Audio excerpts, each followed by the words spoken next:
ça arrive très souvent que quand on saute des étapes et on retombe aussi rapidement aussi après.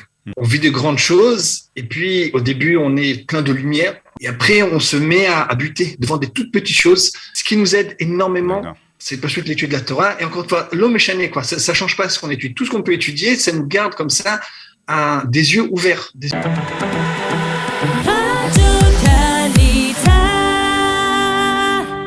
Et ce matin sur Studio Kalita, comme chaque vendredi, nous allons dire un mot sur la Parashat Hashavua, Parashat Béchalar. Et pour cela, nous sommes très heureux de recevoir ce matin le Rav Malko Soufir.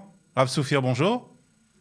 Bonjour, shalom à tous, shalom à toutes. Merci d'être avec nous ce matin. Alors, on va dire d'abord que vous êtes Rav à la Yeshivat de Givat Olga, à Hadera. Alors, d'abord, quelques mots sur cette yeshiva.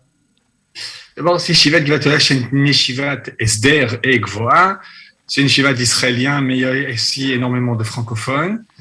Une yeshiva qui est extrêmement chama, très très chaud, très proche de ses élèves. Baruch Hashem. Moi, je suis arrivé à cette yeshiva-là il y a 8 ans, il y avait 40 élèves. Aujourd'hui, on est plus de 250 élèves.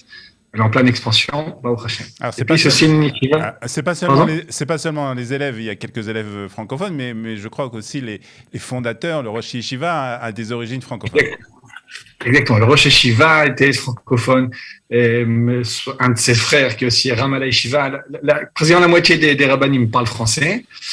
Et puis, les élèves de la Yeshiva, ils mettent dans toutes sortes de projets dans la ville avec les Olim, de Hedera, avec les enfants dans des écoles, dans des lycées. Voilà. Une yeshiva qu'on conseille bien entendu. Alors Soufir, on va parler de Parashat Hashavua, Parashat Béchalar avec un sujet vraiment très important. C'est bien entendu le passage de la mer Rouge.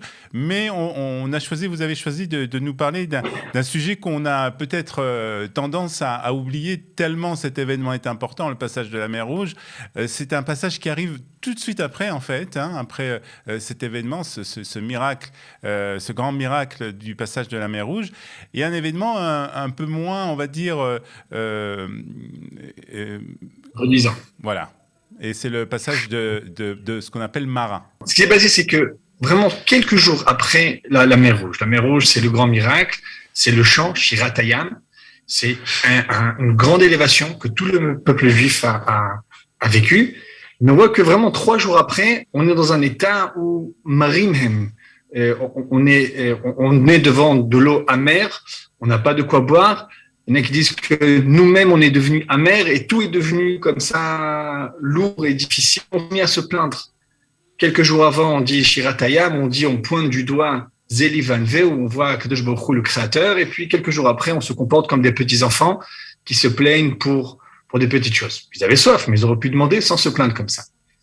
Et nos sages, dans la Gemara de Baba Kama, ils disent que, ce qui a marqué que pendant 3 jours, ils n'ont pas trouvé d'eau, Ein Maim et la Torah. Il n'y a de l'eau qui ce n'est que de la Torah. Ils expliquent 3 jours sans Torah, ni où. Ils sont devenus lourds. Et là, il y a quelque chose qui est et de là, on dit que les Nevi'im, la Gemara dit comme ça, que les prophètes de cette génération ont institué une mitzvah qu'on accomplit jusqu'à aujourd'hui encore. La mitzvah de lire le Sefer Torah le lundi et le jeudi et le Shabbat.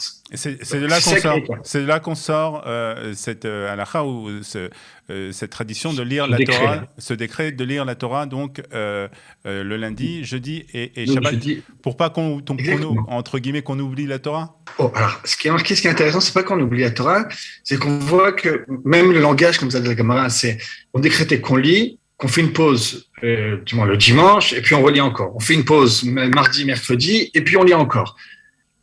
Nos sages ont institué, c'est pas combien de temps on peut rester sans Torah. D'accord. Et ce qui est très interpellant, c'est qu'on est avant le don de la Torah.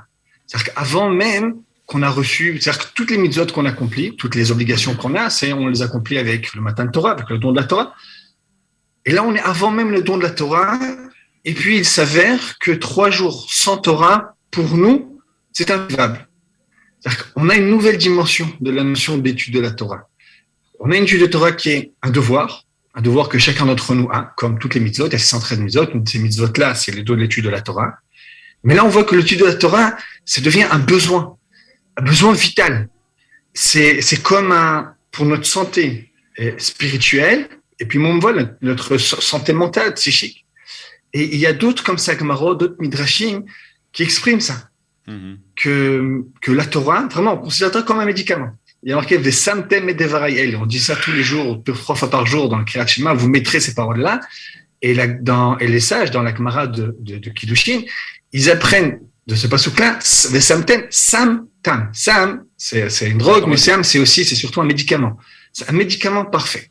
Ouais. Et là, nos sages nous donnent la réponse. Ils nous disent, voilà, sache qu'on a en nous comme comme une plaie. C'est-à-dire qu'une plaie, on a comme en nous un système comme ça, comme une plaie qui risque de s'infecter. C'est-à-dire qu'on a quelque chose qui peut être tout petit au départ, mais qui va grandir, qui va devenir insupportable. On a en nous ce côté-là qui est pour nous désintégrer, pour nous faire perdre qui on est. Et la seule chose qui peut nous caler, qui peut nous aider à maintenir cette plaie-là de s'infecter, qui va maintenir ça, c'est notre étude de la Torah. Vous savez, donc, la Torah, et ce qui est, encore une fois, c'est un lien qui est vital. D'accord. C'est un lien qui, avant même qu'on ait une obligation formelle, c'est-à-dire qu'avant même qu'on reçoit la Torah, qui va nous donner tous les commandements, toutes nos obligations, c'est un lien qu'on a avec la Torah qui est vital. Sans cette Torah-là, sans ces 3 jours sans Torah, alors on perd la tête. On perd la tête, on perd tout ce qu'on a acquis. Et vous savez, ça fait partie des messages que j'essaie beaucoup de passer à mes élèves, de toute façon, généralement, à la yeshiva.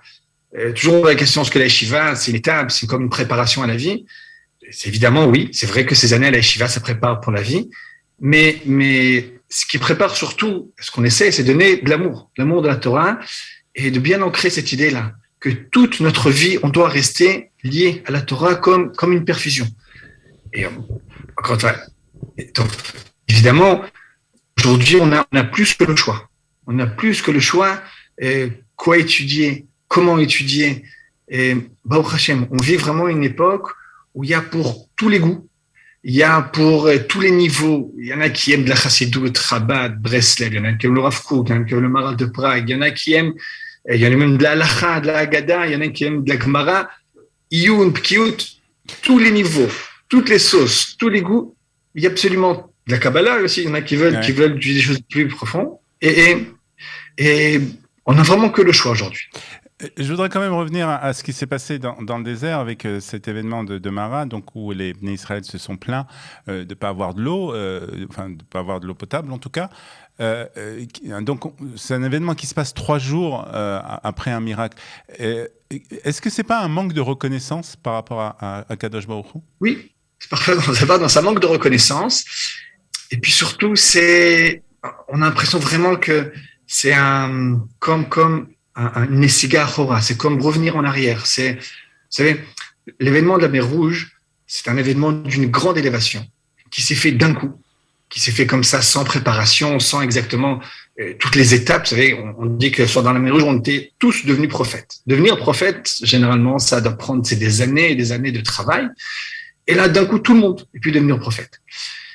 Ça arrive très souvent que quand on saute des étapes, et on retombe aussi rapidement après. Et donc, oui, on vit de grandes choses. Et puis, au début, on est plein de lumière. On appelle ça des orotes. Et après, on se met à buter devant des toutes petites choses. C'est-à-dire que c'est légitime, de l'eau. Mais encore une fois, ce qu'il le reproche, qu'il y a fait au Bnei Israël, c'est la façon de parler, la façon de demander. Ils se mettent à pleurer, ils se mettent à vaïlonu. Léno, c'est vraiment c'est se plaindre. Puis on se plaint de tout. Et pour rester dans cet équilibre, on a besoin donc en fait de l'étude de la Torah. Moi, je pense que c'est comme ça. Rester dans cet équilibre-là, ne pas sombrer dans cette encore une fois dans cette petitesse, dans cette mesquinerie. Ce qui nous aide énormément, c'est pas juste l'étude de la Torah. Et encore une fois, l'homme est chané, quoi. Ça change pas ce qu'on étudie. Tout ce qu'on peut étudier, ça nous garde comme ça des yeux ouverts. Des yeux ouverts, ça nous fait c'est comme une douche qu'on prend. Parfois, et c'est un système que si on garde pas ça, on peut très très facilement tomber dans ça. Vous savez, moi je dis encore une fois, l'étude de la Torah, il faut bien comprendre. Là, ça s'avère comme un besoin. C'est pas juste un besoin vital qu'on a.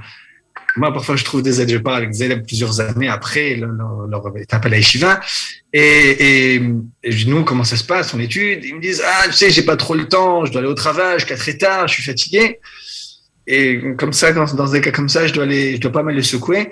Dire que on peut pas dire j'ai pas le temps pour la Torah. C'est-à-dire, si quelqu'un comprend que l'étude, notre étude, c'est comme manger, dormir, boire, comme être avec ses enfants, avec sa femme, avec sa famille, c'est quelque chose qui est absolument vital. Dire je n'ai pas le temps, c'est pas acceptable. Ça peut pas être acceptable, ça peut pas être concevable. Ce n'est pas concevable. Il faut bien comprendre à quel point ça nous permet de garder notre bonne humeur, de garder notre clairvoyance, voir les choses de façon simple. Évidemment, il y en a qui arrivent sans ça, qui ont un bon mésec. Mais moi, voilà. On voit que ça aide énormément. Très bien. Donc, c'est le message de cette parachat Béchalar, que nous allons donc lire dans les synagogues ce Shabbat. Vous voulez rajouter quelque chose, Rav? Non, voilà. Je voulais rajouter juste une dernière chose par rapport à cette Torah-là qui nous aide pour tout. Il y a quelques semaines, j'étais en France, à Marseille, avec Kalita aussi, qui a participé à ce voyage-là. Et j'ai eu l'occasion de rencontrer le Rav Mimoun et Shalita.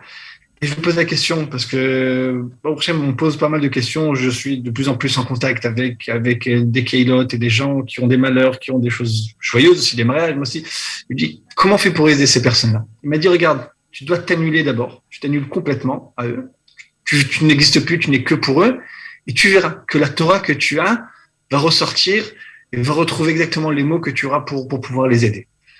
Donc voilà. Donc mon message que je voulais dire pour cette parachat-là, ne pas abandonner d'être étude de la Torah de façon perpétuelle, journalière, pas plus de 3 jours.